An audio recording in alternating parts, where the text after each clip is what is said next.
George Bush gets tougher with Sudan over the Darfur conflict and calls for more robust UN action. Is he marching out of step with the international community?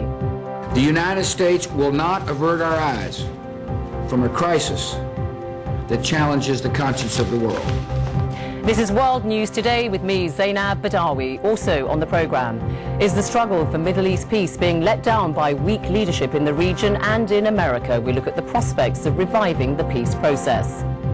Nigeria's new president, Umaru Yar'Adua, is sworn in. After a flawed election, can he deliver stability and prosperity to one of Africa's most strategic and important countries?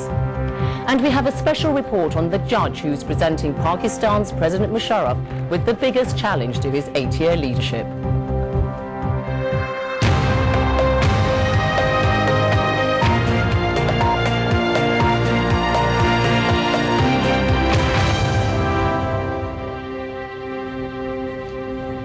Hello and welcome. George Bush has thrown down the gauntlet to the international community by announcing more stringent financial sanctions against the government of Sudan. And now a look at some of the day's other news. 5 British citizens have been kidnapped in central Baghdad from inside the Ministry of Finance building. Reports say they were taken by gunmen wearing police camouflage uniforms. German diplomats are investigating unconfirmed reports that a number of Germans may also have been abducted. Meanwhile, the US military has reported the deaths of 10 of its soldiers, making May the worst month for American fatalities in Iraq for 2.5 years. China's former food and drug safety chief has been sentenced to death after a series of scandals over contaminated products. Zheng Zhaoyu was found guilty of both negligence and corruption. The court found he accepted bribes to approve medicines that had not been fully tested for their safety. Britain's Prime Minister Tony Blair has met the Libyan leader Colonel Gaddafi on the first leg of his tour of Africa. The two men discussed counter-terrorism and new business deals. Mr Blair will also visit Sierra Leone and South Africa. In the Netherlands, a new reality game show from the makers of Big Brother has provoked widespread outrage. The programme, called The Big Donor Show, airs on Friday and will see a terminally ill woman select a recipient for one of her healthy kidneys. The makers of the programme say it's designed to highlight the shortage of donated organs in the Netherlands. World News Today from BBC World. Coming up in the next half hour. Protests in Venezuela as President Chavez takes on the opposition. TV stations he's closed one and now claims another is inciting assassination attempts against him.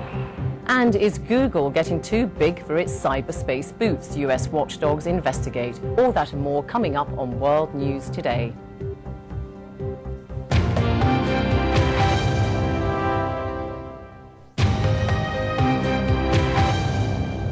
This is BBC World, the headlines.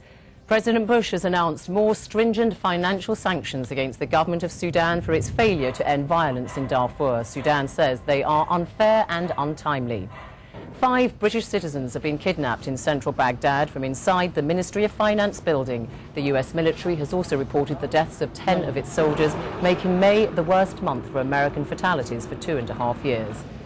Umaru Yar'Adua has been sworn in as Nigeria's new president, marking the first handover between 2 elected leaders in its history. But observers say the elections which brought him to power were deeply flawed.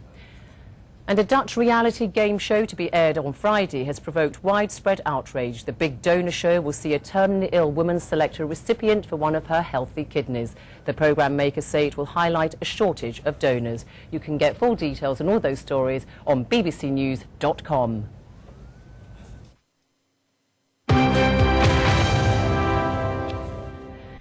Coming up later in the programme, protests in Venezuela as President Chavez closes an opposition TV station and claims another is inciting assassination attempts against him.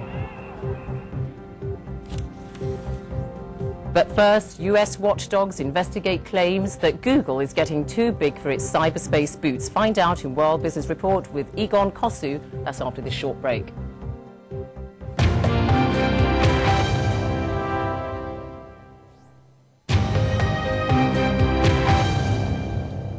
This is World News Today from BBC World. I'm Zeinab Badawi. And that's all from World News Today. You can get more on our website, bbcnews.com. The latest news from BBC World in a few minutes. On the day that President Bush called for stronger sanctions against the government of Sudan over the continuing conflict in Darfur.